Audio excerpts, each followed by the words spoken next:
Awareness, interruption, and redirection. Awareness, interruption, and redirection. The physical brain is primed to think in a certain way. You have trained your brain over time to think in a certain way. I understand growing up, we really didn't have much influence on how we think because our parents were the leading force behind that. Our parents were the ones that were implementing these beliefs into us and programming our brain alongside school and teachers and other things we may come across on TV.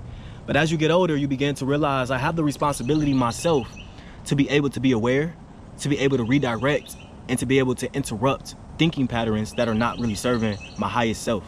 Anytime you are performing at your best in life or in a sport or during a task, you want to be aware of the negative self-talk that might try to manifest in you when you are performing or preparing to perform at your highest timeline, at your very best. So break it down to concepts of awareness first. Anytime you are rewiring your brain for resilience, you realize you have already existing patterns of how you perceive a problem. You may look at somebody not texting you back as they not liking you, but that's because your brain is wired to think that when somebody doesn't respond to you. You may feel like you didn't achieve that score or those rebounds or those stats in that sport because you feel like you're not good enough, but in actuality, you have created that pattern in your brain to when you tell yourself this information over and over and over. When you start to become aware of the thinking patterns that you have inside of your mind, you begin to understand like, oh my gosh, I'm the one who's driving the ship. I'm the one who's telling myself these orders that I'm not this, or I'm not capable of that, or this is not possible for me. And when you begin to realize you begin to become aware of, I'm actually wiring my brain to think like this long term. The first step is awareness. The second step is interruption. I must interrupt this thinking pattern. Hold up, wait a minute. I have the power to interrupt how I'm thinking? Hold up, wait a minute. I have the influence to change how I'm telling myself different narratives of my life, of my performance, of what I'm capable of my ability, of my mindset. I'm able to interrupt the thinking pattern. So when you start to become aware of it, you know, you're not really doing much action. It's more passive when you become aware. Now, when you begin to interrupt, you begin to change the self-talk into something that is a lot more abundant to you. If you don't do well on a certain exam, don't tell yourself, damn, I'm not good enough for this. Tests are hard. I'm never good at tests. Begin to use the internal locus of control and ask yourself, what were my study habits before sitting for this exam? How did I practice before I even stepped on that field? What did I do in terms of mental imagery?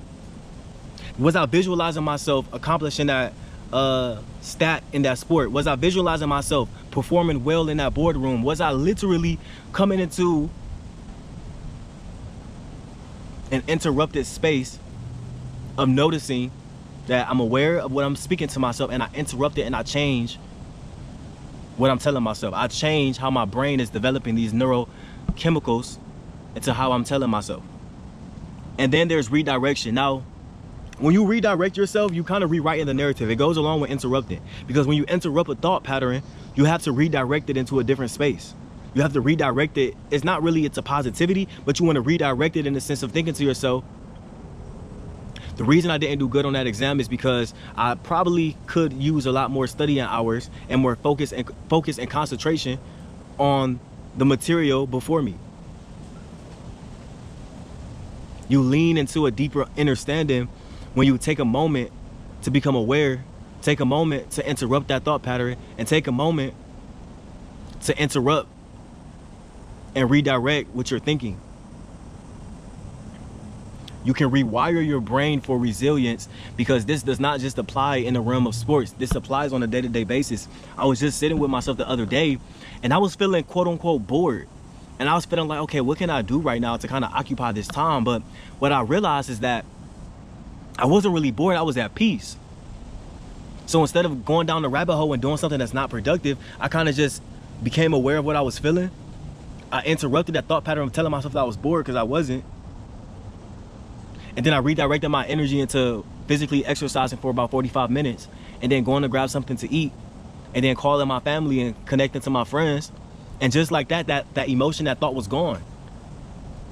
You have the ability to rewire your brain for resiliency. And resiliency is the definition of persevering, moving forward even when you don't feel like it. Having these disciplines in your mind even when it doesn't feel like it's possible. It's a compound effect when you continue to push forward when you don't feel like there's a way to do so. As soon as you get over that hump of I don't feel, that's when the magic begins to happen for you. As soon as you get over that hump of I don't feel like it, or I'm gonna do it tomorrow, because that's all just reoccurring thought patterns in your mind telling you something that's not really true. But because you continue to reinforce and water this, it becomes your truth. Reflection for this week.